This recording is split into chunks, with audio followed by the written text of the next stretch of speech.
Admiral Zexathara of the Hegemony Council adjusted her thermal suit as she reviewed the bizarre document displayed on her holographic interface.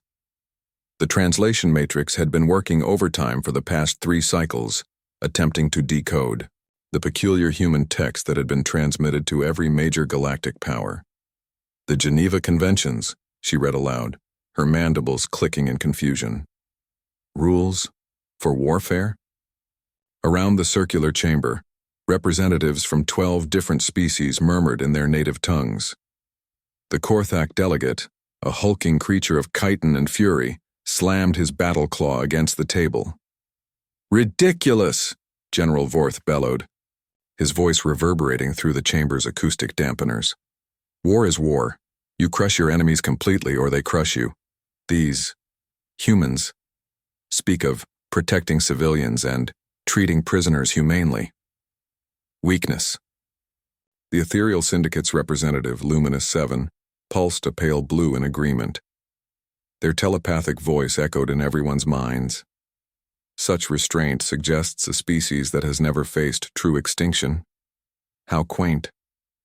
Admiral Zexathara had to agree. When her people, the Veltar, had first encountered the galactic community 2 millennia ago, they had learned quickly that survival demanded total commitment.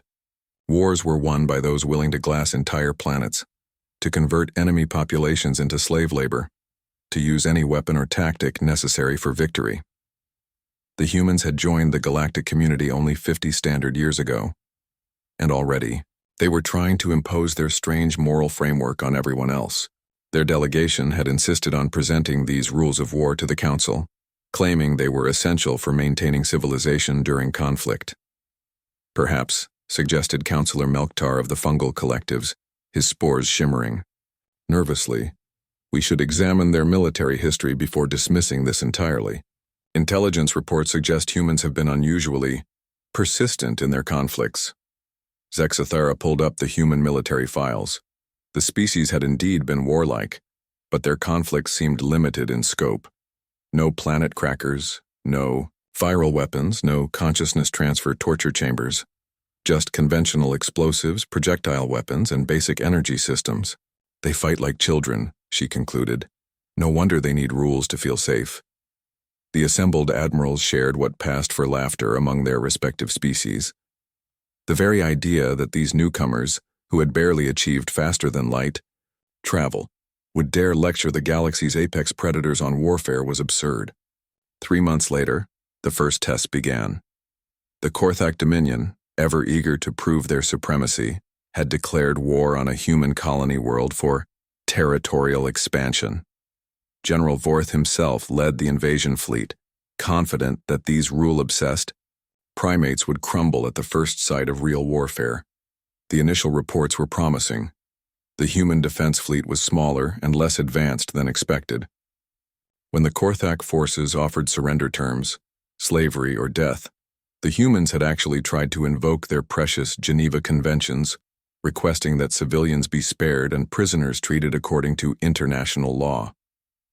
Vorth had laughed so hard his exoskeleton cracked. He ordered the immediate execution of all captured humans and began orbital bombardment of civilian centers. That was when everything changed. The distress beacon that escaped the dying colony carried more than a call for help. It carried a simple message. Convention violations confirmed. Restrictions lifted. God help us all. Admiral Zexathara first realized something was wrong when the emergency session was called. The Korthak delegate's seat was empty. In fact, no one had heard from the Dominion in weeks. "We've lost contact with the entire Korthak fleet," reported Intelligence Prime Nexus 12. Last transmission was from the human colony world. Then, silence. The tactical display showed the aftermath. Where General Vorth's flagship had been, there was now only expanding debris. The entire invasion fleet, 300 vessels, including 2 planet killers, had been completely destroyed. But there was no human fleet in the area. No massive weapon signatures, no evidence of how it had been accomplished. Then the reports started coming in from the outer rim. Human ships were moving through Korthak space, not conquering but cleansing. Every military installation, every weapon depot, every shipyard was being systematically destroyed, but civilian populations were left untouched, even protected. How? Luminous Seven's mental voice was strained with disbelief. Their technology is inferior. Their numbers are smaller. How are they doing this?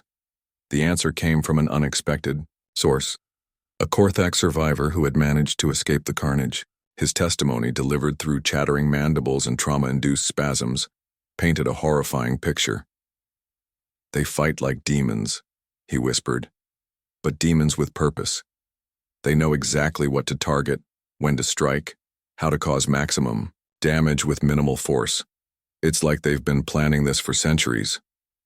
Counselor Melktar's spores went dark with realization. "The rules," he said quietly.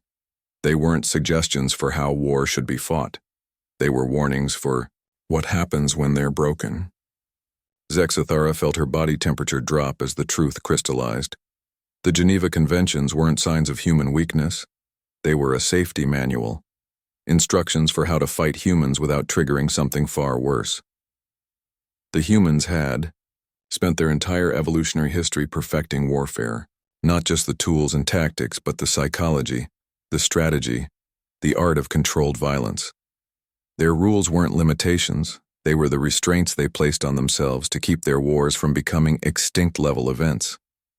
By ignoring those rules, by torturing and executing prisoners, by targeting civilians, the Korthak had sent a clear message. This was not a civilized conflict bound by convention. This was existential warfare.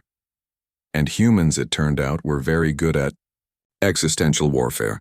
As reports continued to flood in of human forces systematically dismantling the Korthak Dominion while carefully protecting non-combatants, Admiral Zexathara began drafting an emergency resolution. The galaxy would ratify the Geneva Conventions immediately. Some rules, she now understood, weren't made to be broken.